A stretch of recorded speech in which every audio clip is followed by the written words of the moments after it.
on the level.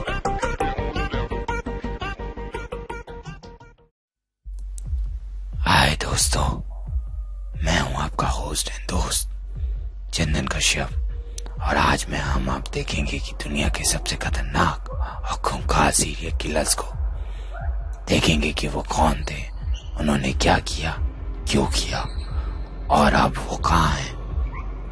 अपने दरवाजे बंद कर लीजिए और अपने पास एक बैट रख लीजिए, क्योंकि ये हमारा पहला कुख्यात सीरियल किलर है। कपतिमाल संक्रिया, इंडिया का अब तक का सबसे खूंखार किलर। 2 वर्षों के छोटे से अंतराल में 1977 से 1978 के बीच इसने 70 लोगों को हथौड़े से मौत के घाट उतार दिया। लोगों का अनुमान है कि 70 तो माध्यिक संख्या है, लिस्ट तो बहुत लंबी है। पुलिस को दिए बयान में इसने कबूला कि ये मजे के लिए लोगों को मारता था। 26 साल की उम्र में इसको जयपुर में फांसी पर लटका दिया गया।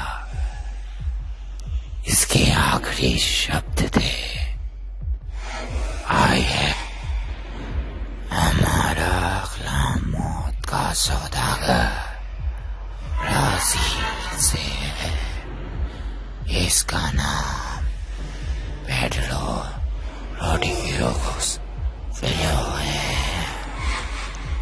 मैं 13 साल की छोटी सी उम्र में इसको पहली बार मौत की तलब महसूस हुई, और एक मामूली सी लड़ाई के दौरान इसने अपने भाई को शुगर केन प्रेस में बेदर्दी से धक्का दे दिया।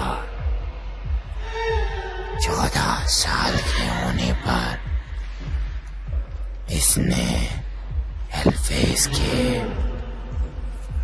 वो यही नहीं रुका। इसके बाद उसने गार्ड की भी निर्मम हत्या कर दी, क्योंकि उसको लगता था कि उसके बाप के निकाले जाने का जिम्मेदार वो गार्ड ही है। जब तक वो 18 साल का हुआ, वो 10 लोगों को मौत के घाट उतार चुका था। वो यही नहीं रुका, उसके बाद उसने अपने बाप का सीना चीरकर दिल निकाल कर खा लिया। 24 मई 1978 की रात उसको गिरफ्तार कर लिया गया। जेल में रहते हुए उसने 47 कैदियों को मार दिया। उसने लगभग 71 लोगों को जान से मारा। 34 साल जेल में रहने के बाद अप्रैल 24, 2007 को वो रिहा हो गया, लेकिन सितंबर 15, 2011 को पुलिस ने उसे दंगों के आरोप में पुनः अगला हत्यारा है डेनियल कामरो को बरपोसा। बचपन में इसकी माँ का निधन हो गया। इसकी सौतेली माँ इसको बहुत प्रताड़ित करती थी। इसने जवान लड़कियों का बलात्कार करके जुर्म की दुनिया में कदम रखा। अपनी गर्लफ्रेंड की मदद से वो लड़कियों को अपने कमरे में बुला लेता और उन्हें ड्रग्स देकर उनके साथ दुष्कर्म करता था। 1964 में पकड़े जाने से पहले ये 5 लड़कियों के साथ दुष्कर्म कर चुका था। 8 साल जेल में रहने के बाद भी इसके स्वभाव में परिवर्तन नहीं आया।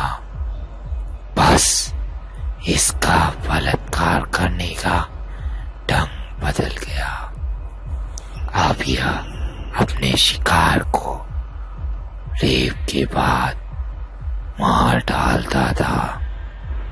वो उन लड़कियों की लाश को जंगलों में फेंक देता और जंगली जानवर उन्हें खा जाते। मई 1974 को कोलंबिया में 9 साल की बच्ची के साथ रेप और मर्डर के लिए इसको 30 साल की जेल हुई। पर 1984 को वो जेल तोड़ के फरार हो गया। इसको पकड़ने में 2 साल लग गए, लेकिन इन 2 सालों के बीच इसने दूसरे नंबर पर वैसी दरिंदा है पेड्रो लोपेज। इसको इसके बाप ने बचपन में ही बड़ी बहन के साथ दुष्कर्म करने के कारण घर से निकाल दिया। फिर ये बोगोटा चला गया। वहां से ये भीगा के नशे में 2 वयस्क पुरुषों ने इस दुष्कर्म किया। 21 साल की उम्र में इसे कार चुराने के जुर्म में गिरफ्तार कर लिया गया। जेल में कई बार दुष्कर्म हुआ। जेल से बाहर आते ही इसने गरीब और जवान लड़कियों को अपने शिकार बनाया। इसने लगभग 12 लोगों को मारा। पुलिस ने इसे गिरफ्तार कर लिया। इसने कबूला कि इसने 110 से ज्यादा लोगों को मारा है। 31 जुलाई 1991 को पहले नंबर पर है लुइस कार्वीटो। ये कोलंबिया का रेपिस्ट और सीरियल किलर था, जिसको द बीस्ट के नाम से जाना जाता था। लुइस को बचपन से उसके पिता ने शारीरिक और मानसिक रूप से प्रताड़ित किया। इसने ऐसा उस काम का शिकार हुआ है। इसने अपने कबूलनामे में कबूला इसने 140 जवान लड़कों के साथ दुष्कर्म किया है और उनका मर्डर। अब ये पकड़ा गया तो इसको 30 साल। लोगों ने कहा कि इसके लिए इतनी सजा कम है क्योंकि इसके शिकारों में करीब बच्चे जिनकी उम्र 6 से 16 साल होती थी वो थे। वो उन बच्चों को लालच देके अपने घर ले जाता और फिर उनका ट्रस्ट जीत लेता और फिर उनके साथ बलात्कार करता था और फिर मार देता और फिर उनका गला काट के उन्हें मार देता। 22 अप्रैल 1999 को इस पापी दरिंदे ने जुर्म कबूल कर लिया। इसके ऊपर 138 केसेस थे जिसके लिए इसको 1853 साल की कैद हुई। लेकिन जैसा कि मैंने आपको बताया कि कोलंबियन पुलिस के हिसाब से इसको 30 साल की ही कैद हुई। 2006 में एक लोकल टीवी होस्ट ने इस सीरियल किलर का इंटरव्यू लिया। इस टीवी शो के दौरान इस सीरियल किलर ने ये कारण दिया कि उसने ये सब क्राइम इसलिए किए थे क्योंकि वो वहां पे अपना पॉलिटिकल करियर बनाना चाहता था। सोचिए कितना अजीब लगता है। ये व्यक्ति 138 मासूम बच्चों का हत्यारा है और ऐसा लगता है कि ये नंबर 300 पार भी हो सकता है। So these are 5 serial killer. लेकिन इनको कॉल से देखने पे ये लगता है कि इनमें कोलंबिया के 5 में से 3 कोलंबिया से बिलोंग करते हैं। ये आंकड़े पिछले 50 साल के हैं।